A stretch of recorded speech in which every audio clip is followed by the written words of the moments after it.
Welcome everybody to Tea Time. We have a new Tea Time this week. We're on at 4:00 today. We are getting overloaded with sports, which means great things for bettors and great things for the Wager Talk family. So we're on at 4:00 today. Thanks everyone for joining us, and thanks for Nick Borrman and Dave Cokin for joining me.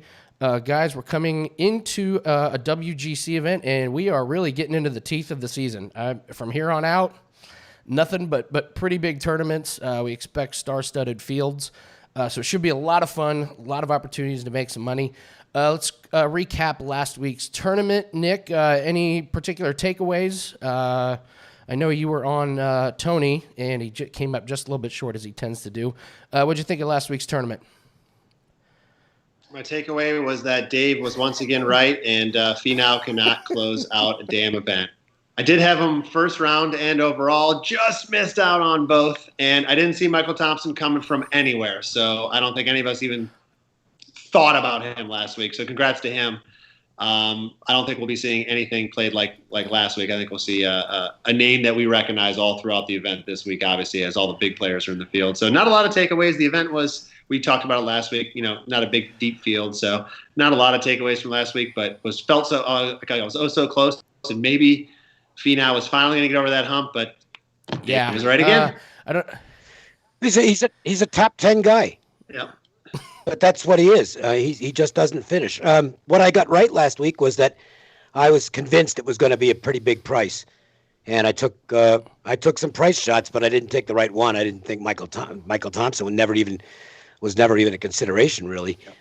He played a great tournament. I think this week we're going to get a much more cream rises to the top event at the St. Jude's. Yeah, I don't know about you guys, but I did not have my top 10 as Michael Thompson, Adam Long, Robbie Shelton, Charles Howell, Grillo, Noren, Finau, Homa, Tringali, Werenski, and Schwartzel.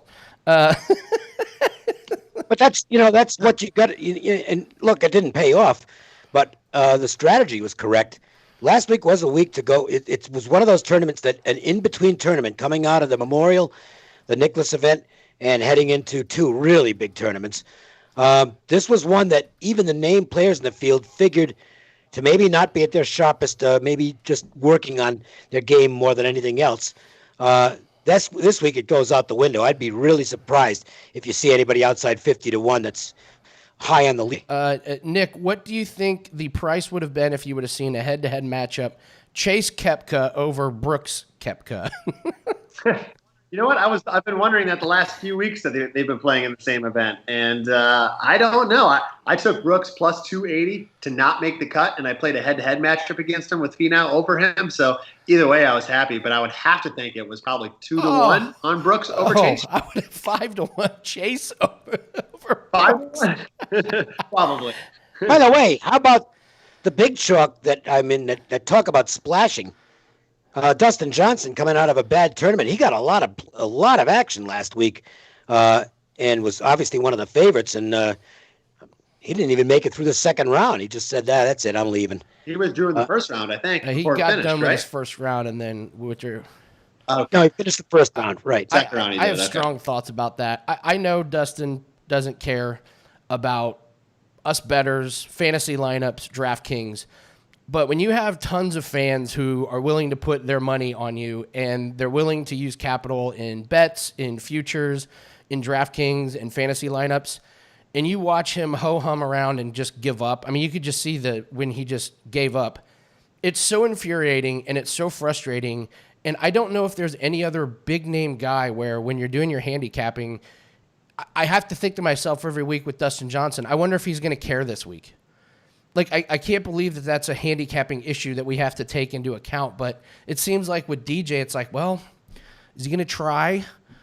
or what are we going to get from him? And then to say my back hurt, oh, by the way, I'm playing next week, I didn't have any money on him. I had nothing to do with him. But I felt bad for people that did. It'd be worse if there were fans in attendance, because had there been galleries last week, he was about the biggest name in the field. Mm-hmm. And a lot of those people would have been paying money to follow Dustin Johnson around the golf course. that's where I'll give Tiger credit. He lets people know in advance when he can't make it, like he did for this week. And if he's out there, I mean, he obviously was not comfortable a couple of weeks ago. He gutted it out and played 72 holes. Give me Tiger any day. Seriously. Yeah. Let's see. I went 3-0 in head-to-heads. I had Finau over Brooks, Wolff over Bubba. There was a lot of hype around Eric Van Rooyen. Dave, you talked about I told you. You give me that. Let me find out who the sexy long shot is every week, and I'm betting against that guy. What's amazing is even though it's his hometown course and he met his girlfriend or fiance and he's really hyped, guess what all that stuff can't do? It can't help you putt. So I was ecstatic.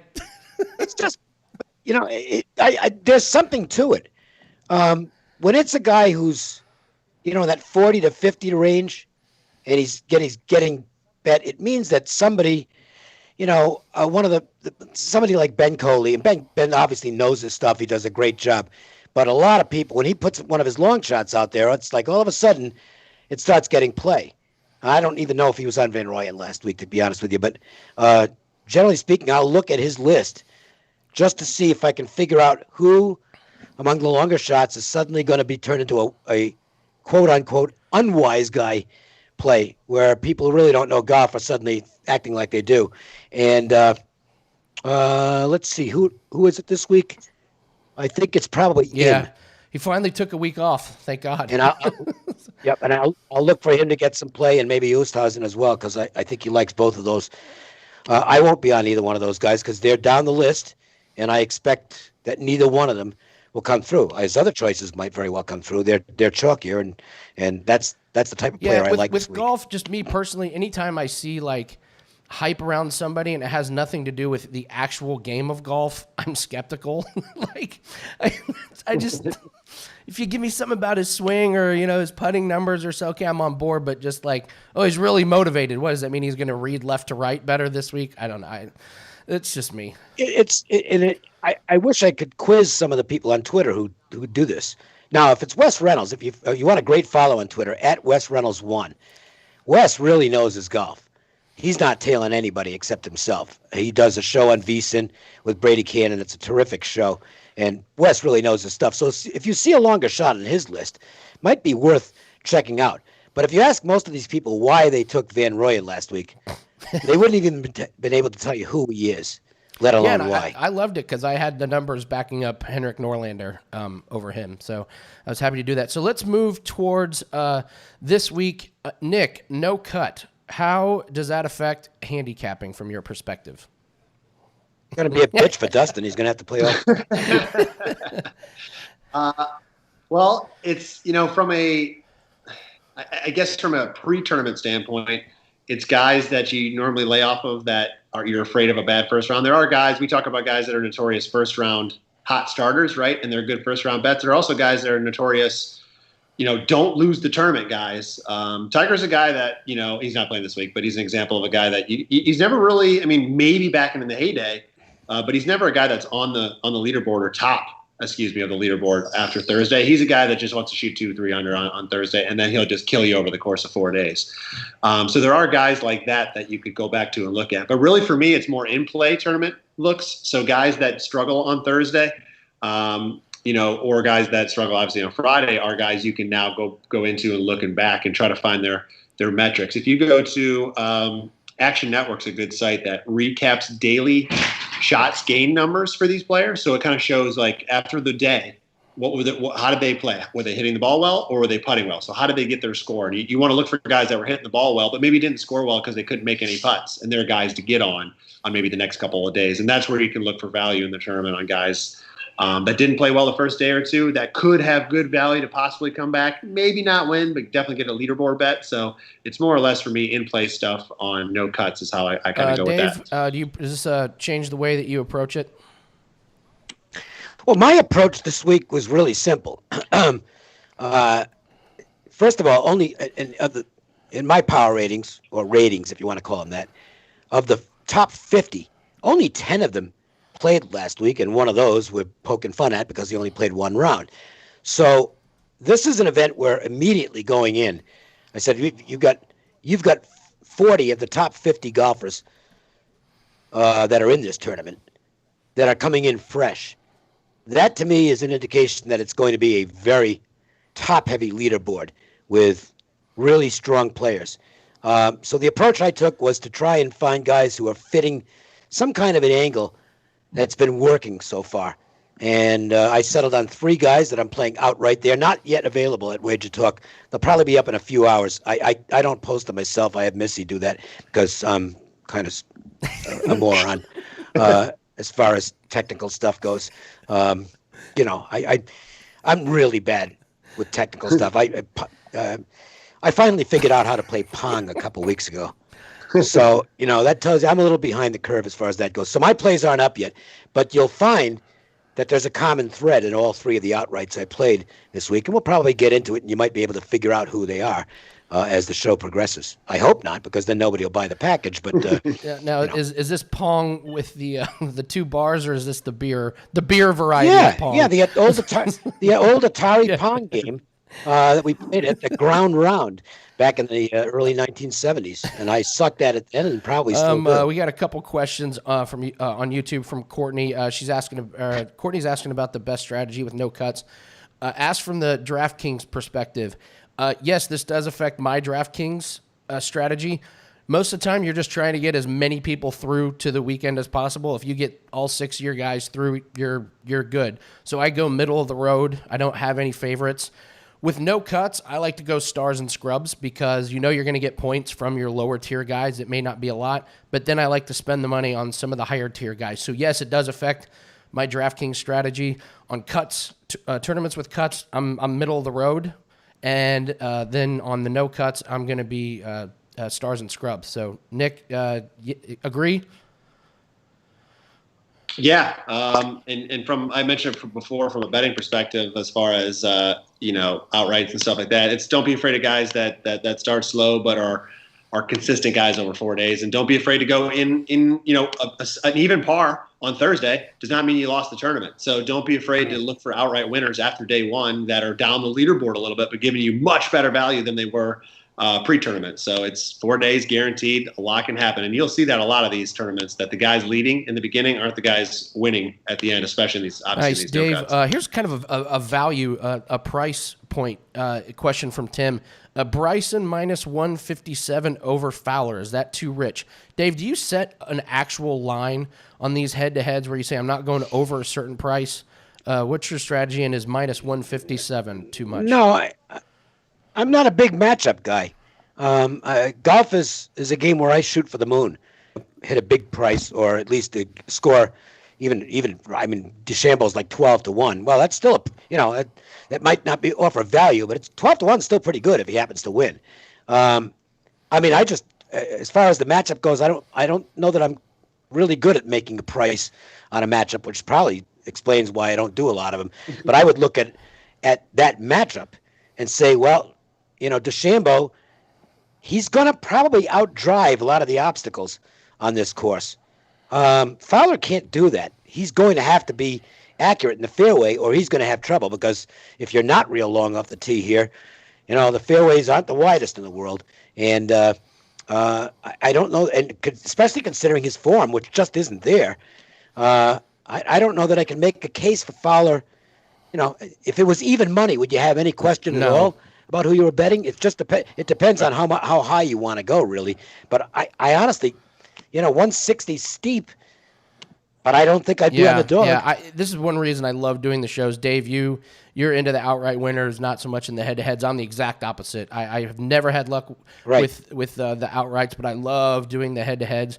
And I normally set my limit around minus 150. There's too much that can happen, and normally if I'm looking at a matchup that's over minus 150, odds are I can find another matchup less than that I'm going to like just as good with much better value. So I draw the line at minus one. It's only 4 rounds. A lot can happen. I mean, we saw what happened with Bryce in one hole, tanked his entire tournament. So. Oh. By the way, speaking of DeChambeau, some inside information. Supposedly he's increased his calorie intake from what was 3,600 or so a day to 4,000 a day, and he intends to drive the ball at least 500 yards in one hole this week. Is that 2 more protein shakes a day? Oh boy, I'm telling you, that's a Big big dude. dude. And honestly, if he got a cart path help, he might be able to do it.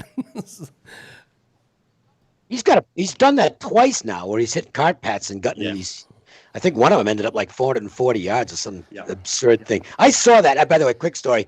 A good friend of mine, John Field, and I think this was at Legacy. It's got to be like 25 years ago. But I've never forgotten it. We were playing a par 4 on the back 9, and he hit the cart path, and it just bounced and bounced and bounced and ended up being pin high on a long par 4. He was still in the cart path, but it was just hilarious to actually see that in person. We just saw the ball just keep going and going and going. It's like, it's going to reach the hole, and it did. That's great. That's great. Jonathan asks, Nick, this question's for you.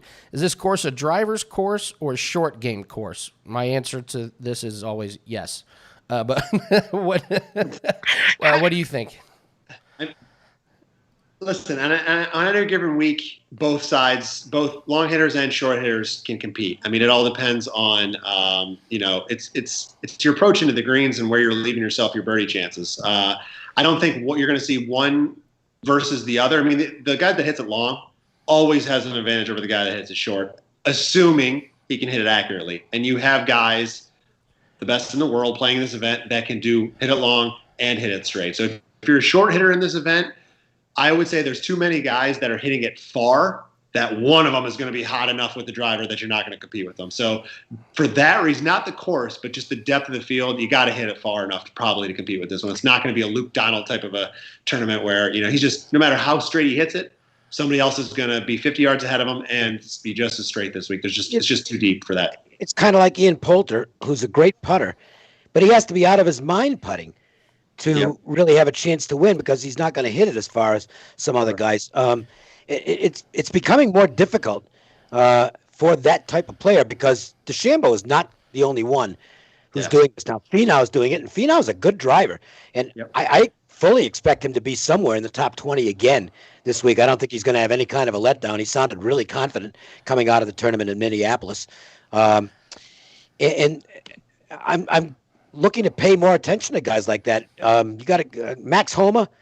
I mean, Max Homa was slamming it this past week. If he can keep the driver straight, a guy like that might make some noise. Luke List, I don't know that he's in the field this week, but Luke List is the type of guy who I think might decide, you know what, I'm already hitting the ball 380. I may as well try and hit it 440 and go on the DeChambeau diet. You're going to see more of this, because, and it makes sense from this standpoint, what we've seen proven by DeChambeau already is that you can outdrive the trouble on a lot of holes, even if you're off. If you hit the ball 380 to 400 yards, you're past all the problems. Yeah, I think that's going to work for him this week. This rough is not punishing at all. He's going to be swinging as hard as he has ever swung. Even if he drifts it into the rough, it's going to be no problem for him. I have a buddy that lives down there and plays this course all the time. He said, this rough is not a problem. Weather is going to be an issue. Nick, what are we expecting with weather? I know it's hard because it's Tuesday, but we're going to have probably some rain and wind. Good question. So there's thunderstorm chances every day, but Thursday looks pretty certain. I'm waiting for probably later tonight into tomorrow to get more of an hourly idea, but my assumption is it's afternoon thunderstorms, right? You don't get them much in the summertime in the morning. You get them in the afternoon. So you have to kind of look to think that maybe the guys getting out on that Thursday morning, Friday afternoon tee time schedule might have a little bit of advantage in that first round, because they'll get their first round in. They won't be, disrupted by possible suspension of play or dealing with any rain elements. Although the thunderstorms are probably, it's not like it's going to be light rain or a rainy situation the whole day. It'll be a huge thunderstorm. It'll pull people off the course and they'll go back on. So my point being, they may not be playing in the elements, but just the fact that it's getting them out of their rhythm and taking them in and off the golf course, possibly more than once, could be enough to throw people off a little bit. But that might be, just for me, I don't know if a factor for the outright, but definitely a first-round leader bet. I'll probably be looking at guys that are going out a little bit earlier. I got to say, I can't tell you how many times I've tried to make bets like based on the weather, and I've waffled it. Like the wind changes, or like I was at Shinnecock when they had predicted just like crazy heat on Friday morning, and it went down to 50 and it poured. And we were there, everyone was there in shorts and a t-shirt, just getting dumped on. And that was when half the golfers didn't even have umbrellas with them. So half the guys were just walking around getting doused. So they were overrated. I grew up in New England, and I used to play golf a lot. It's raining, big deal. All right, let's get to some of the guys this week. Let's talk some of the favorites. Rahm, Rory, DeChambeau, Justin Thomas, Cantley, they're all under 20-1. Not much value, so I'm guessing we're not going to be on a lot of those guys for outrights, unless I'm wrong, Nick. Me personally, no. Of the group, Rory, maybe, just because, he lost the world number one. Maybe there's a little bit of a chip on his shoulder this week. He hasn't been great since the restart, but he's still 4 for 4 with cuts made. He's fourth on the tour in driving, third in tee to green, and fifth overall. So, it's not like he's a bad player. He just hasn't really had the fire under his belly. The other guy, I think that we talked about a little bit, DeChambeau, a good bounce back situation. But just for an outright situation, they all kind of, like you said, just don't have quite the number I want to see behind them going in. It's a deep field. There's a plenty of really, really good players just past this in the 20 to 35 to 1 neighborhood that I think are worth the money this week. Yeah, for me, I'm kind of just tossing the guys who can't make a putt.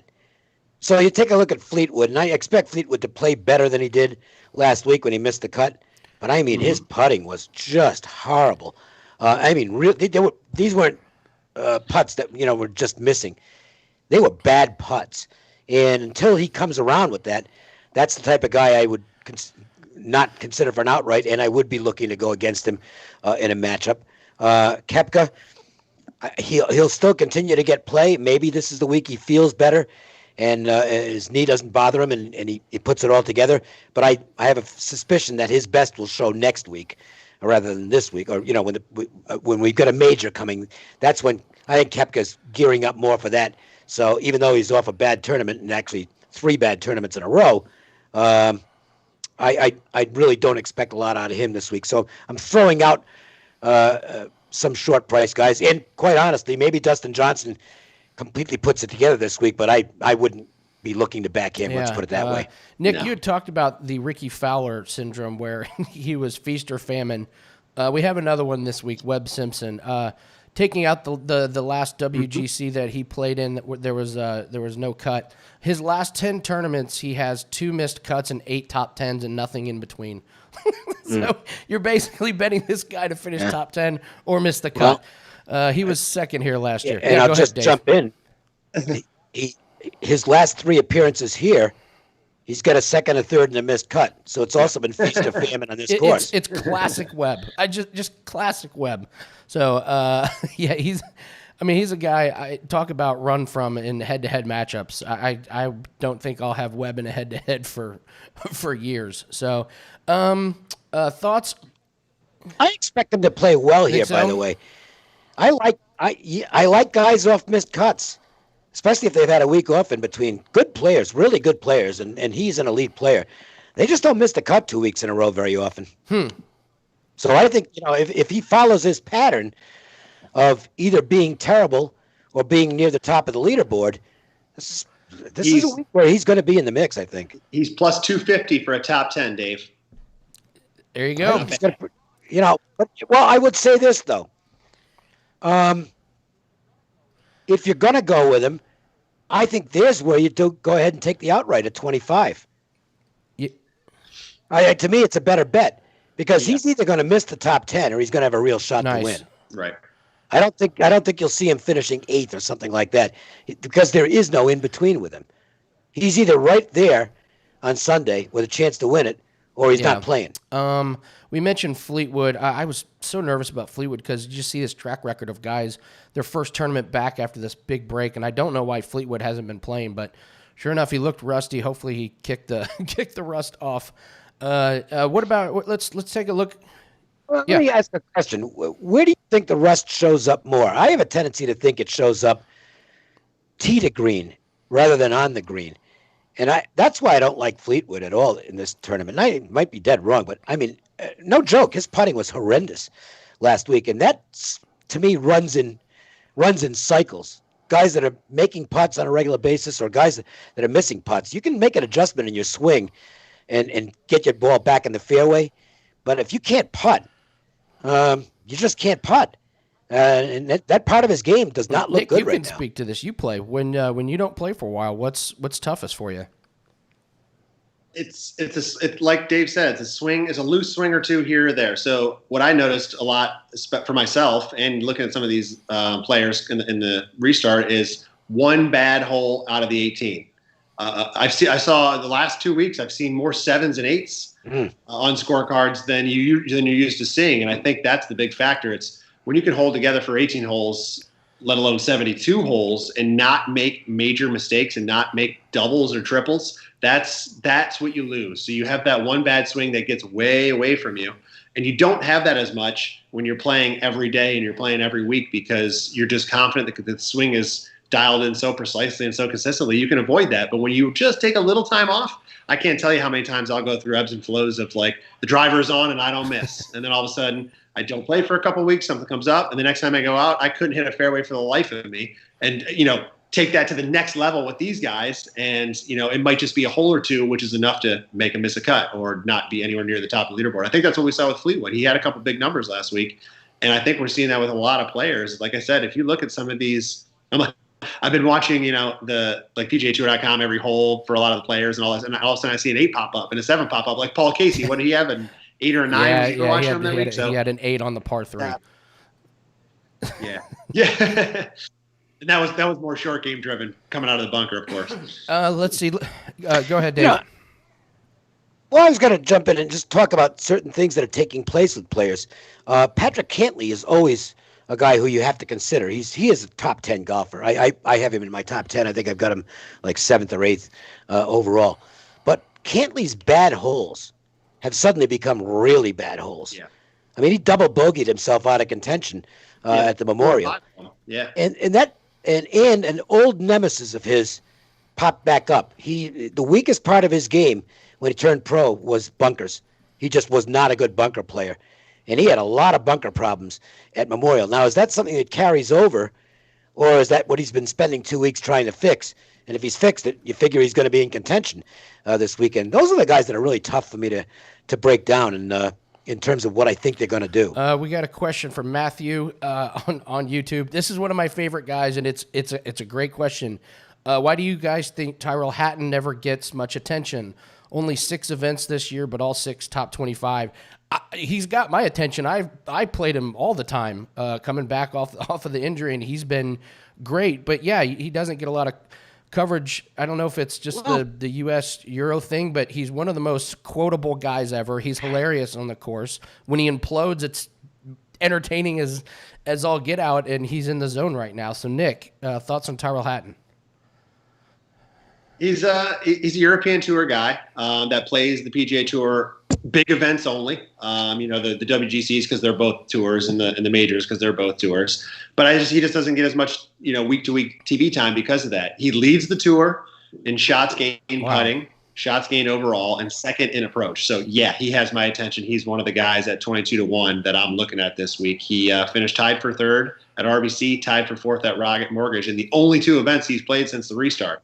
He's a factor this week for sure. Well, and here's the thing with Hatton.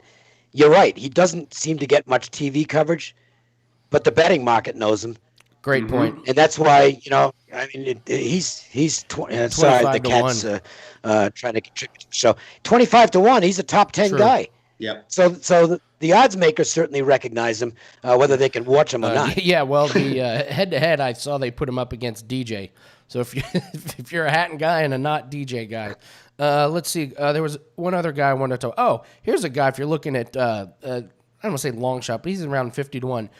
Billy Horschel, 7th and 13th his last 2 tournaments he's played, and great finishes. 5 top 10s the last 6 tournaments he's played here. There's a guy that flies under the radar. Great fantasy player, great DraftKings value. Wondering. And he's another guy you'll just never see on TV unless it's Sunday and he's up near the top. But he's been playing real solid golf. Yeah, and he would be, if you're going to go the 40-1 route, I think that's probably the guy you circle. Yep. Because he's gotten his form back together again. He has a fabulous track record on this course. He hasn't won, but he's sure been in the mix. I mean, you get 5 top 10s, as you mentioned. He's probably good value at 40-1. He probably should be more realistically more like 30-1. And one of the nicest guys to follow, actually, at the tournament. Super nice. Interacts with the fans. Obviously, that's a non-factor right now. Nick, what do you make about Jason Day? Last 2 finishes, 7th and 4th. I knew you were going to mention him. Yep. No, I mean his game's coming around. I'm glad to see it because this guy was a fabulous golfer. Go ahead, Nick. He's a guy we were all talking about the first few weeks fading, which was good. He wasn't making any cuts, and then boom, bam, bam, he's back to back up there. So he's a guy I'm afraid to back just because I don't know how his back will be, but I'm also not ready to play against him anymore because it seems like he's back in form. So I'm laying off him this week. I like him. I hope he does well, but I'm not going to be betting on or against him this week. I want to see more. I guess you could say from him. I think you could make a case to take. It wouldn't be a great price by any means, but I think he's got a real good chance to be in the top 20. Absolutely. I'll tell you what that price. 100% on that. What about that's going to be like 4-1? Top 20. What is it? Ooh. Plus 160. It's not. Okay, well, plus 160. I don't know. The thing this week is if you look at all leaderboard bets, should top be at 20 least bets. 2-1.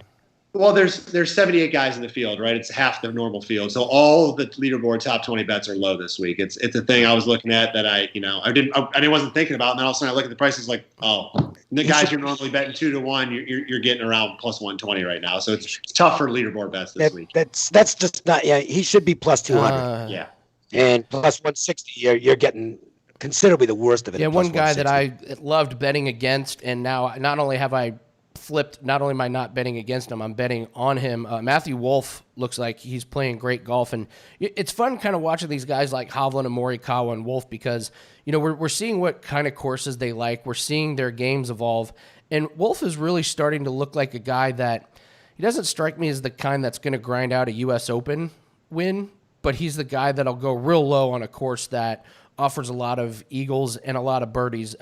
It's just kind of what I'm seeing from his game. Obviously, we got years and years to go with him, but he's in a groove. 3 out of the last 4 weeks, he's been great. Had a pretty good finish here last year.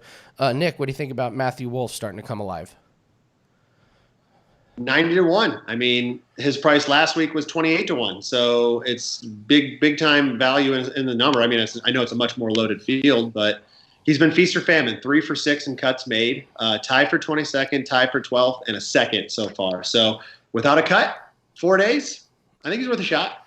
I'll take a slightly opposite stance. I don't think he's going to be bad, but that was a tournament last week where honestly he should have been a top 10, maybe a top 5, because he's one of the elite players in that field last week. So only getting 12th to me is not what I'd call a really good performance. Yeah, one of my favorite betting strategies in head-to-heads is we call it fade the random winner when you have a guy that just plays out of his mind. And, man, I was licking my chops to get a good matchup against Michael Thompson this week, and the books did not do me any favors. So, unfortunately, I don't get to bet against Michael Thompson. But I can pretty much guarantee you he's not going to be very good this week. That's my 2 cents. Dave, Sungjae Im finally gave his clubs and his back and his feet a rest for a week, and he's coming back. Before that, he was horrible. 5 finishes outside the top 50. You think the week off is going to give him back to his form? Do you think the rest helps? I mean, what is he, 80-1, 90-1? This is a guy that won not too long ago. Yeah, but there's just nothing on the form chart that indicates he's. And look, there was nothing on the form chart for Michael Thompson last week. I mean, he did have a top 10, I think, out of the break. But outside of that, he'd had 2 tournaments where he made the cut, a missed cut. It wasn't horrible, but quite honestly, you could say he was in better form than Im is right now. I mean, Im's going to have to show me a good round. He has really struggled, especially out of the gate. I mean, he's been taking bogeys early, and that's just not the way to set the tone for a good tournament. Nick, you got any guys kind of down here past the 100-1 range that you think could be good value? The guy I liked, another European guy that doesn't get a lot of attention, Weisberger, is 175-1. Again, very deep field, doubtful he's winning, but top 20 is plus 350. And for only 78 players in the field, that's pretty good. He had a slow start last week. He opened with a 73, then shot 66, 66, 68 to finish tied for 26. He's the number 29th ranked player in the world. So he's a guy that's not like he's, way down there in the world rankings. He's just plays most of his events over in Europe and has good success. I think he's a good chance to be a guy at top 20 plus 350. I think it's worth my money this week. Anywhere else down towards his range, I just don't see anybody winning down there. Again, it's the field is so top heavy. One of those guys that is up there is just going to be on this week, and it's going to be hard to beat him. But he's the one leaderboard bet of the low guys that I was looking at. I'll take, using the same logic, I don't think he's a winner, but he's playing well. He likes this course. Shays Reavy. I mean, he's just a solid guy who basically is going to make the cut every week, and therefore you just make the cut. You get a shot at the top 20, yep. And the price on him is going to be fairly steep. Although the odds makers, I think, are recognizing his good play. What is he right now? 275 for a top 20 plus 275. It's pretty good. It's not terrible. We do have a very special treat this week, guys. My favorite player in terms of name, he's got the best name on tour, because if somehow he ends up near the top, we get to listen to the announcers try and pronounce the name Jazz Janawananand. He's my favorite. He's 500-1. It took me so long to figure out how to pronounce that. And whenever he's near the leaderboard, or you see a highlight and them trying to pronounce Janawananand, it's just a treat for everybody. So, listen, but he's probably not going to have a shot. But Sweden, Christian Bezweeden.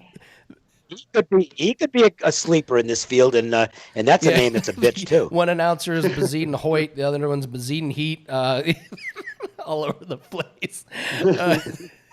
I'm not even sure what it is. I just guess. Well, they aren't either. I'm pretty sure that you can't get a professional announcer to tell you either. I don't know why they don't just ask these guys. Call them bees. Just call them bees. Well, sometimes they ask them, and that doesn't do any good either. Just go with bees. All right, guys. Only a couple minutes left.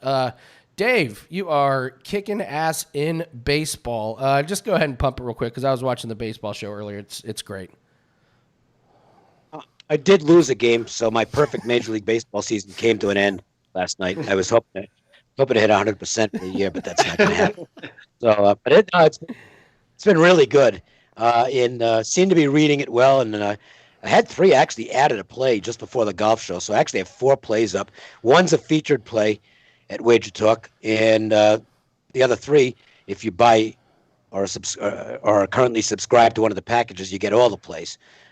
So that's the way to go on that stuff. And it's been pretty good, and hopefully it'll stay that way. Nick, you're still rocking with soccer, I'm assuming.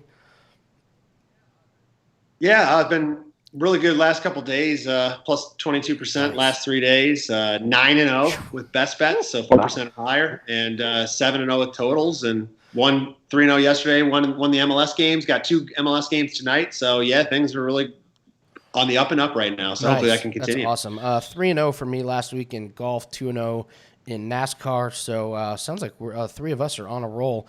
I know my picks are up. I have 4 head-to-heads. I also put a free play up, and I just want to say that I have a lot of underdogs I like, and if you parlay my 4 head-to-heads together, it pays 20-1. I'm not telling you to do it, but I'm just saying. I'm just saying. I'm just going to throw that out there. That way, if it hits, I can say, see, I told you so. But if it misses, I say, I told you not to play that.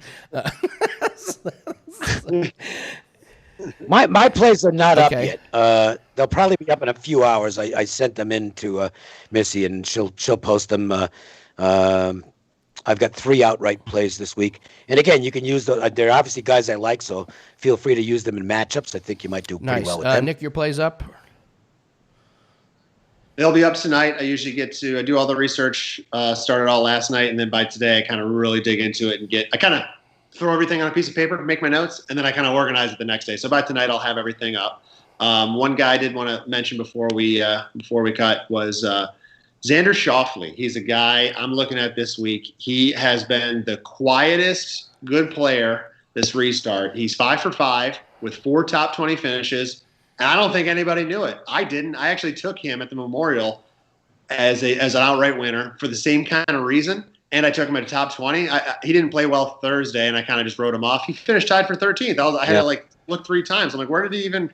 He's just a guy that as people start to fall, or maybe they don't play as well on a good day, he's just 200, 300, and all of a sudden, if he didn't play great on Thursday, right, 4 days. He's a guy over 4 days that I think is going to be up there. So I'm kind of looking at him this week. He's 20-1, but I do like him. He plays his best in these type of events, and he's got a really, really good World Golf Championship record. He's already won one. He's got a second and 5 more top 20s in just 11 starts. So look out for him. I think he's quietly just kind of underrated. And by the way, go ahead.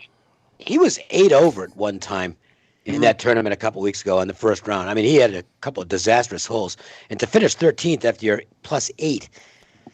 That's pretty impressive. Are you listening, DJ? Yeah. Again, you can actually fight back. That happens. So, all right, good stuff, guys. We are out of town.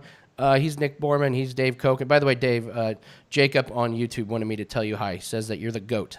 So, and no arguments here. Is he referring to the animal? I am. I actually am, because I'm a Capricorn, and I don't know much about astrology, but I know the animal associated with Capricorn is a goat. So you're also the greatest. So good stuff, guys. We'll be back next week, probably at 4:00 again. I think that's going to be our new tee time. Good luck, everyone. Picks will be up. We know we're going to get 4 rounds of golf from everyone, so that's always exciting.